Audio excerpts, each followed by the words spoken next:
নাঙ্গলকোটে পৌরসভা বিএনপির শহীদ জিয়াউর রহমানের ৪৪তম মৃত্যুবার্ষিকী পালিত। কুমিল্লার নাঙ্গলকোটে বিএনপির প্রতিষ্ঠাতা ও সাবেক রাষ্ট্রপতি শহীদ জিয়াউর রহমানের ৪৪তম মৃত্যুবার্ষিকী দোয়া ও মিলাদের মাধ্যমে পালিত হয়েছে। নাঙ্গলকোট পৌরসভা বিএনপির আয়োজনে শুক্রবার জুমার নামাজের পর নাঙ্গলকোট বাজারের জামে মসজিদে এ দোয়া ও মিলাদ অনুষ্ঠিত হয়।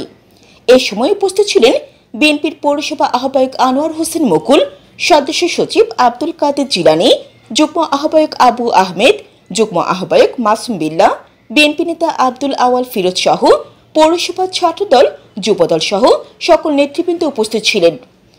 মোনাজাতের মাধ্যমে দোয়া মিলাদ শেষে কাঙ্গালি ভোজের আয়োজন করা হয়।